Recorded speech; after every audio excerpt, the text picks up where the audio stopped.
দর্শক, গতকালকে রিপোর্টার্স ইউনিটিতে মঞ্চ একাত্তরের একটা অনুষ্ঠান এবং সেটাকে কেন্দ্র করে মবের ঘটনা আমরা সবাই জানি। মঞ্চ একাত্তর এই সংগঠনটার জন্ম হলো গত 5 আগস্ট, এই মাসেরই আগস্টের 5 তারিখে তারা আত্মপ্রকাশ করলো, এরকম একটা ঘোষণা আমরা শুনেছিলাম। শীর্ষ নেতৃত্বে একজন বীর প্রতীক এবং পরিচিত মুখ জেডাই খান পান্না, আইনজীবী, মুক্তিযোদ্ধা, তাদেরকে আমরা দেখেছি, শুনেছি। মূলত জেডাই খান পান্নার কারণে এটা আলোচিত হয়েছে। উদ্দেশ্য হচ্ছে যে মঞ্চ একাত্তর মানে একাত্তরের ব্যাপারে তারা কথা বলবেন, মুক্তিযুদ্ধ ব্যাপারে তারা কোনো ছাড় দিবেন না, মুক্তিযুদ্ধ, 72-এর সংবিধান, এই ব্যাপারটাকে নিয়ে একটা ভয়েস তৈরি করবেন, এটাই মূলত উদ্দেশ্য ছিল। উদ্দেশ্যটা খুবই ভালো, কিন্তু বিপত্তিটা কোথায় বাধল? এই সংগঠন প্রথমবারের মতো যখন গতকালকে রিপোর্টার্স ইউনিটিতে অনুষ্ঠান করলো এবং সেখানে জেডাই খান পান্নাকে দেখা গেল না, ডক্টর কামাল হোসেন প্রধান অতিথি ছিলেন, তাকে দেখা গেল না, অন্যরা যারা উপস্থিত ছিলেন তাদেরকে পুলিশ গ্রেপ্তার করলো, আদালতে নিয়ে গেল। এই ব্যাপারগুলো কেন ঘটলো? দুটো ব্যাপার। মঞ্চ একাত্তর এই সংগঠনটা কেন মানে বিতর্কিত হলো এটা সরকার ভাবছে। আবার গতকালকে পুলিশ যাদেরকে মোটামুটি মব থেকে উদ্ধার করতে হবে, এখন আপাতত নিয়ে যেতে হবে, এই মানসিকতাই যখন পুলিশ নিয়ে গেল, পরবর্তীতে পুলিশ সেটাকে মামলায় রূপান্তরিত করলো কেন, সেটাও একটা স্টেপ। এই দুই ঘটনার পেছনে কারণটা কি থাকতে পারে এবং কোন ব্যাপারে আইনশৃঙ্খলা রক্ষাকারী বাহিনী কিংবা সরকার উৎসাহী হতে পারে, সেটা একটু বোঝার চেষ্টা করব এই ভিডিওতে। থাকবেন পলিটিক্স টিভির নিয়মিত আয়োজনে।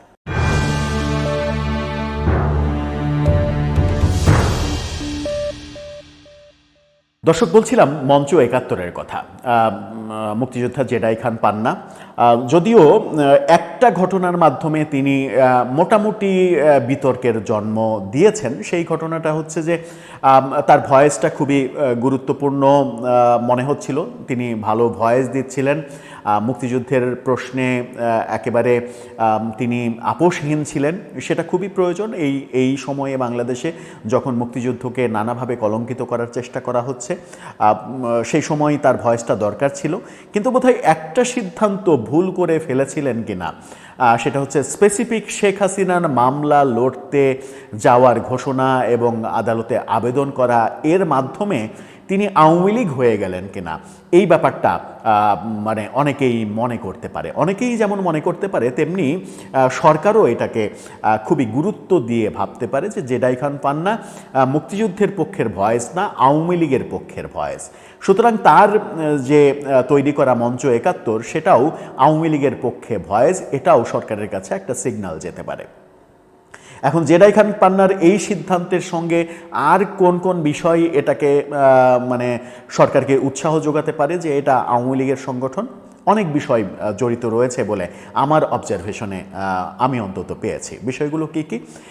মঞ্চ একাত্তর যখন তৈরি হলো, তখন আমরা দেখলাম সামাজিক যোগাযোগ মাধ্যমে আওয়ামী লীগের যারা অ্যাক্টিভিস্ট, মানে যাদের গায়ে নিরপেক্ষতার ছোঁয়া নেই, একেবারে শতভাগ আওয়ামী লীগের ছোঁয়া রয়েছেন, আবার আওয়ামী লীগের অ্যাক্টিভিস্টদের মধ্যে আবার বিভাজনও রয়েছে। কোনো কোনো অ্যাক্টিভিস্ট রয়েছেন যারা প্রচুর গুজব, প্রোপাগান্ডা এগুলো ছড়ান এবং অহেতুক কিছু ছবি, ভিডিও, পুরনো কাটছাঁট করে নানা ধরনের প্রোপাগান্ডা করার চেষ্টা করেন। এই প্রজাতির এক ধরনের আওয়ামী লীগের অ্যাক্টিভিস্ট রয়েছে, আবার মোটামুটি সাদামাটা অ্যাক্টিভিস্টও রয়েছেন যারা আওয়ামী লীগের পক্ষে ভয়েস রেস করেন কিংবা কথা বলেন, সাহসিকতা দেখান, এই ব্যাপারগুলো তাদের মধ্যে দেখা যায়। কিন্তু মুশকিল হলো যে মঞ্চ একাত্তর আত্মপ্রকাশ করার সঙ্গে সঙ্গে আওয়ামী লীগের অ্যাক্টিভিস্টরা হুমড়ি খেয়ে পড়লেন মঞ্চ একাত্তরকে ওন করার জন্য। এখন মজার যে ব্যাপারটা, আমাদের দেশের বাস্তবতা কি? আমাদের দেশের বাস্তবতা হচ্ছে যে একটা স্বতন্ত্র প্ল্যাটফর্ম, একটা নিরপেক্ষ প্ল্যাটফর্ম, যে প্ল্যাটফর্মটা হয়তো কাজ করলে পরোক্ষে আওয়ামী লীগেরই লাভ হতে পারত, কারণ মুক্তিযুদ্ধের প্রসঙ্গে অন্তত একটা প্রসঙ্গ তো রয়েছে, মুক্তিযুদ্ধের সপক্ষের প্রসঙ্গ, সেই প্রসঙ্গে আওয়ামী লীগের কিছু লাভ হতে পারত। কিন্তু আওয়ামী লীগের অ্যাক্টিভিস্টরা মঞ্চ একাত্তরটাকে সামাজিক যোগাযোগ মাধ্যমে এমনভাবে মানে ওন করা শুরু করলেন, এমনভাবে প্রচার করা শুরু করলেন, এমনভাবে প্রোফাইল পিকচার করা, কাভার ফটো করা শুরু করলেন এবং মঞ্চ একাত্তরের জন্য নানা রকমের মানে জনমত তৈরি করার চেষ্টা করলেন। তাতে সরকারের কাছে একটা মেসেজ চলে যাওয়ার সম্ভাবনা তৈরি হলো যে এই মঞ্চ একাত্তরের পেছনে আওয়ামী লীগের কোনো ধরনের কোনো উদ্যোগ রয়েছে এবং আওয়ামী লীগের পৃষ্ঠপোষকতা রয়েছে, হয়তো আওয়ামী লীগের ইনভেস্টও রয়েছে। এই ধারণাগুলো যদি পুলিশ কিংবা নিরাপত্তা বাহিনী কিংবা সরকার করে ফেলে, সেটা কি খুব একটা ভুল হবে? বাংলাদেশের রাজনৈতিক কালচার কি? বাংলাদেশের রাজনৈতিক কালচার এটা যে একটা নিরপেক্ষ জিনিসকে যদি সেটাকে বিএনপি ওন করার চেষ্টা করে কিংবা বিএনপি তার পক্ষে কথা বলে, তাহলে আওয়ামী লীগের লোকজন ভেবে ফেলবে কিংবা অন্যান্য পক্ষরা ভেবে ফেলবে যে ওটা নিরপেক্ষ নেই, ওটা বিএনপির হয়ে গেছে। কিংবা একটা নিরপেক্ষ প্রতিষ্ঠান সেটাকে যদি জামাত প্রশংসা করে, যে কোনোভাবে নিরপেক্ষ ব্যক্তির প্রশংসা কিংবা নিরপেক্ষ প্রতিষ্ঠানের প্রশংসা যদি জামাতের মুখ থেকে বারবার শোনা যায়, তাহলে এক ধরনের সন্দেহ তৈরি হবে যে সেটা নিশ্চিত করেই জামাতের পৃষ্ঠপোষকতায় তৈরি প্রতিষ্ঠান।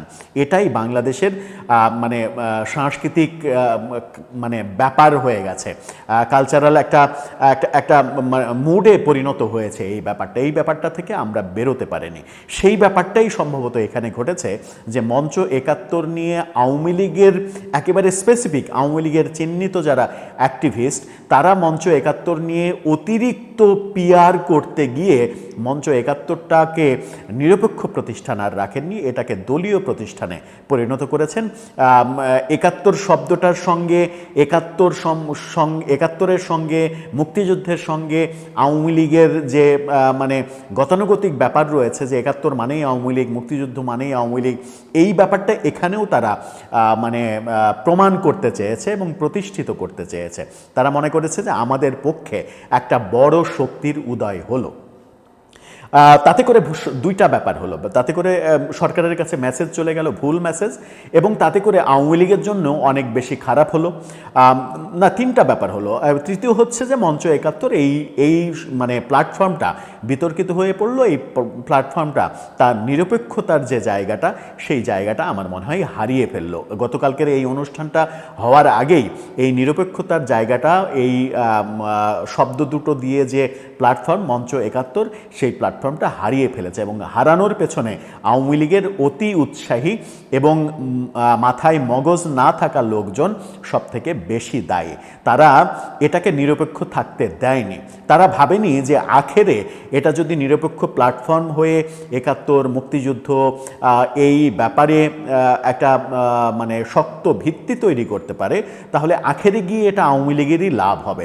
সেই লাভটা ওই সোনার ডিম পাড়া হাঁসের মতো হয়েছে ব্যাপারটা, যে সোনার ডিম পাড়তো হাঁস, প্রতিদিন একটা করে ডিম দেবে, চাষির সেটা সহ্য হলো না, হাঁসের পেট ফেড়ে সব ডিম একবারে বের করে খাওয়ার মতো অবস্থা এটা হয়েছে। আমার ব্যক্তিগত অবজারভেশন, হতে পারে সেটা ভুল, হতে পারে সেটা ঠিক। আর সেই কারণেই গতকালকের যে অনুষ্ঠানটা, সেই অনুষ্ঠানটাকে অনেকে আওয়ামী লীগের আয়োজন হিসেবে আখ্যা দেওয়ার সুযোগ পেয়েছে। এটা আওয়ামী লীগের আয়োজন এবং আওয়ামী লীগকে পৃষ্ঠপোষকতা দেওয়ার আয়োজন, এই ব্যাপারটা দাঁড়িয়ে গেছে, অটোমেটিকলি দাঁড়িয়ে গেছে। এটা গেল একটা ধাপ। আর একটা ধাপ যেটা, সেটা হচ্ছে যে গতকালকে এই মবের পরে যখন পুলিশ লতিফ সিদ্দিকীর পাশাপাশি হাফিজুর রহমান কার্জন, অধ্যাপক মজনুর আলম পান্না, সাংবাদিক, এই মানুষগুলোকে যখন নিয়ে গেলেন, তখনও ঠিক একই কাজ হলো। তখনও সামাজিক যোগাযোগ মাধ্যমে এই ব্যাপারটাকে মানে এক ধরনের আওয়ামী লীগীকরণ করা হয়েছে। মানে ব্যাপারটাকে এরকম করা হয়েছে যে মজনুর আলম পান্না তো আমাদের লোক, হাফিজুর রহমান পান্না তো আমাদের লোক, লতিফ সিদ্দিকীকে আমাদের লোক এটা বলতে পারছে না। লতিফ সিদ্দিকীকে শুধু মুক্তিযোদ্ধা এটাই বলতে পারছে আওয়ামী লীগ, কারণ এই আওয়ামী লীগই লতিফ সিদ্দিকীকে বহিষ্কার করেছিল আজ থেকে 10-12 বছর আগে। আওয়ামী লীগের নেত্রী শেখ হাসিনা লতিফ সিদ্দিকীকে বহিষ্কার করেছিলেন। বহিষ্কারের পেছনের কারণ আপনারা জানেন, সেই মানে খুবই সেন্সিটিভ, সেই কারণে আমি আলোচনায় যেতেই চাই না, কারণ সেই ব্যাপারে আলোচনায় যাওয়ার মতো সামাজিক বাস্তবতা বাংলাদেশের নেই।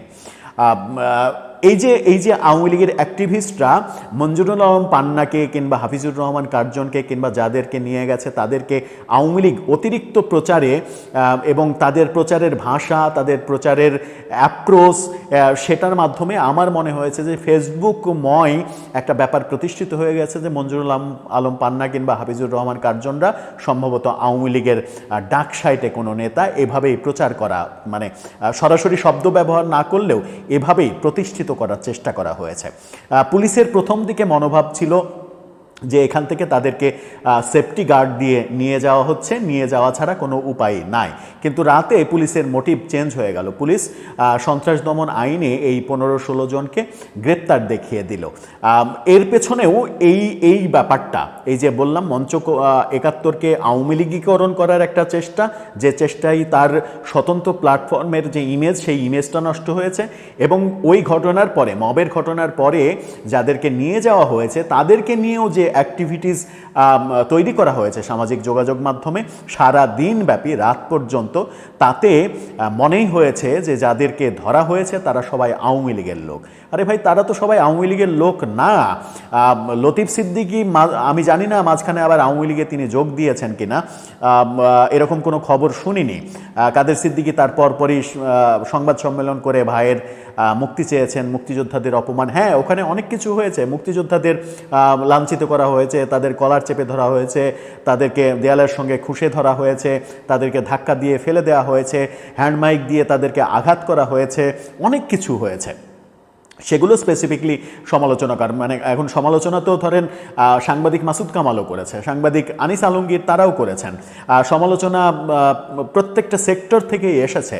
সেই প্রত্যেকটা সেক্টর থেকে এত সমালোচনা আসার পরেও যখন তাদের নামে সন্ত্রাস দমন আইনে ঢালাওভাবে মামলাটা হয়ে গেল, দ্যাট মিনস যে খুব একটা সুখকর বার্তা এই ব্যাপারে মঞ্চ 71 এবং মঞ্চ 71-এর আয়োজন এবং আয়োজনের পরবর্তী পরিস্থিতির পরিপ্রেক্ষিতে পুলিশের নিয়ে যাওয়া, এই পুরো জার্নিতে খুব একটা ভালো মেসেজ সরকারের কাছে কিংবা পুলিশের কাছে আমরা জাতি হিসেবে দিতে পারিনি। আমরা জাতি হিসেবে এটাই প্রমাণ করে ফেলেছি যে এই পুরো ঘটনাটা হচ্ছে আওয়ামী লীগের একটা জার্নি, এবং ওখানে যারা উপস্থিত ছিলেন তারা আওয়ামী লীগেরই লোক। এখন ব্যাপার হচ্ছে যে ধরেন আমি আলোচনা করছি, আমার কোনো কথা মানে কোনো একটা সরকারের সমালোচনা সেটা আওয়ামী লীগের পক্ষে যেতে পারে, কোনো একটা ব্যাপার সেটা সরকারের পক্ষে যেতে পারে, শুধুমাত্র স্পেসিফিক ওই ব্যাপারটা নিয়ে মানে কোনো একটা কথা ধরেন আওয়ামী লীগের পক্ষে চলে গেল। এখন ওই স্পেসিফিক ওই কথাটুকু এডিট করে কিংবা আমার একটা ভিডিওকে আপনি যদি সামাজিক যোগাযোগ মাধ্যমে শেয়ার দিয়ে এভাবে মানে একেবারে উল্লম্ফন করেন এবং বোঝানোর চেষ্টা করেন যে আমি আওয়ামী লীগের পক্ষে কথা বলছি, মানে আমি আওয়ামী লীগ, মানে আমি শেখ হাসিনাজ ম্যান, মানে আমি আওয়ামী ফিগার, আমি আওয়ামী ম্যান, এটা যদি প্রতিষ্ঠিত করার চেষ্টা করেন তাহলে সেটা তো আমার জন্যও বিপদ ডেকে আনবেন আপনি। এই ব্যাপারগুলো, মানে আমি আমার উদাহরণ দিয়ে বললাম যে অন্য কারো নাম আসলে এখানে বলে বিব্রতকর পরিস্থিতিতে ফেলতে চায় না, যে ঘটনাগুলো অনেকের ক্ষেত্রে ঘটছে। যেমন এখন এই মুহূর্তে খুবই সোচ্চার কণ্ঠ মাসুদ কামাল কিংবা যাকে গ্রেপ্তার দেখানো হলো মঞ্জুরুল আলম পান্না কিংবা আনিস আলমগীর কিংবা আব্দুল নূর তুষার, তারা খুবই জনপ্রিয় আলোচক এবং জনপ্রিয় ভোকাল। তাদের কোনো কথা আওয়ামী লীগের পক্ষে গেলে সেই কথাকে আপনি প্রচার করে যদি মাই ম্যান হিসেবে প্রতিষ্ঠিত করতে চান, আওয়ামী লীগের লোক হিসেবে প্রতিষ্ঠিত করতে চান, তাহলে তো সরকারের কাছে সে একটা ভুল বার্তা যাবে, আইনশৃঙ্খলা রক্ষাকারী বাহিনীর কাছে একটা ভুল বার্তা যাবে, দেশের অন্যান্য নাগরিকদের কাছেও একটা ভুল বার্তা যাবে, যেহেতু আওয়ামী লীগের লোক, এ তো আওয়ামী লীগের পারপাস সার্ভ করছে। কিন্তু কোনো ব্যাপারে কথা বলা, কোনো কথা আওয়ামী লীগের পক্ষে যাবে, কোনো কথা আওয়ামী লীগের বিপক্ষে যাবে, বেশিরভাগ কথাই আওয়ামী লীগের বিপক্ষে যাবে, কখনো কখনো পক্ষে যাবে। পক্ষে যাওয়া কথাটাকে আপনি আওয়ামী লীগের কথা হিসেবে, আওয়ামী লীগের লোক হিসেবে প্রচার করে দেবেন। এতে করে হচ্ছে কি, নিজেই নিজেদের বিপদ ডেকে আনছেন। যারা নিরপেক্ষ অবস্থানে, যে সকল সংগঠন কিংবা যে সকল ব্যক্তি নিরপেক্ষ অবস্থানে থাকতে চাচ্ছে তাদেরকে বিতর্কিত করছেন, আওয়ামী লীগ বানিয়ে ফেলছেন। আখেরে লসটা কিন্তু আপনাদেরই হচ্ছে। এই যে মঞ্চ ৭১-এর জার্নির কথা বললাম, এই জার্নির ব্যাপারটা, এই জার্নিতে কেউ যদি একটু সামান্য একটু লাভবান হতো, মানে জেডাই খান পান্না যে উদ্যোগ নিয়েছেন, আমি জানি না তাদের উদ্যোগের সঙ্গে আর কারা কারা রয়েছেন, যদি এই যে বর্তমান যে পুলিশের অভিযোগ, গতকালকে যে অভিযোগ আমরা শুনেছি, রাতে সন্ত্রাস দমন আইনে তাদের নামে মামলা করা হয়েছে এবং তাদের মোবাইল ডিভাইসে নাশকতার ছক পাওয়া গেছে, পুলিশ বলেছে, এই ব্যাপারগুলো কি এত দূর পর্যন্ত আসতো? আমার মনে হয় আসতো না। এটা আমার অনুমান, হয়তো আসতো না, না আসলে ভালো হতো।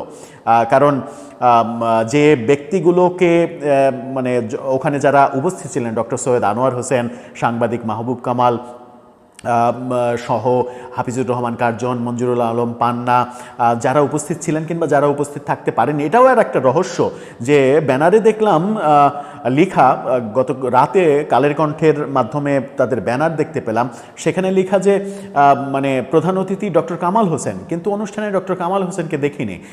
আয়োজক মানে যারা উপস্থিত ছিলেন তারা অনেকেই বলেছেন জেডাই খান পান্নার আমন্ত্রণে এসেছেন, কিন্তু অনুষ্ঠানে জেডাই খান পান্নাকে উপস্থিত হতে দেখিনি। কেন তারা উপস্থিত হলেন না, কেন থাকলেন না, সেটাও তো একটা বড় প্রশ্ন। তাহলে কি এই মানুষ যারা বিভিন্নভাবে আসলেন, এখন ডক্টর সৈয়দ আনোয়ার হোসেন বাংলাদেশের এত বড় একজন ইতিহাসবিদ, যেন ইতিহাসের একটা জীবন্ত ডায়েরি, তাকে যদি আপনি বলেন যে সে শেখ হাসিনার লোক, তাহলে ব্যাপারটা খুবই খারাপ হয়ে যাবে। সরি টু সে, এটা খুবই খারাপ হয়ে যাবে। এটা যদি আওয়ামী লীগও দাবি করে যে ডক্টর সৈয়দ আনোয়ার হোসেন কিংবা সিরাজুল ইসলাম চৌধুরীর মতো প্রফেসররা মানে বাংলাদেশের মানে বিখ্যাত সম্পদগুলো আওয়ামী লীগের হয়ে গেছে কিংবা আওয়ামী লীগের বানাতে চান, কিংবা সরকার যদি মনে করে যে আমার লোক বানাবো, কিংবা বিএনপি যদি মনে করে আমার লোক বানাবো, এটা খুবই ভুল অ্যাপ্রোচ, খুবই ভুল রাজনীতি। এই রাজনীতি দিয়ে খুব বেশি দূর আমার মনে হয় এগিয়ে যাওয়া যাবে না। যাই হোক দর্শক, আলোচনা দীর্ঘায়িত করতে চাই না। এই আলোচনার মাধ্যমে যেটা স্পেসিফিকভাবে বোঝানোর চেষ্টা করলাম সেটা হচ্ছে যে যারা নিরপেক্ষ থাকতে চান, যে সকল প্রতিষ্ঠান নিরপেক্ষ থাকতে চায়, স্বাতন্ত্র্যতা বজায় রাখতে চায়, তাদেরকে একটু নিরপেক্ষ থাকতে দেন না ভাই। তাদেরকে দলে ভেড়ানোর দরকার কি? সবাই কেন দলে ভিড়বে? সবাইকে কেন আপনাদের ভাবতে হবে যে দলীয় লেজুর বৃত্তি করবে, দলীয় চাটুকারিতা করবে? এই ভাবনা তো ভুল ভাবনা। দর্শক, আপনার ভাবনাটা যোগ করে লিখতে পারেন আমাদের কমেন্ট বক্সে।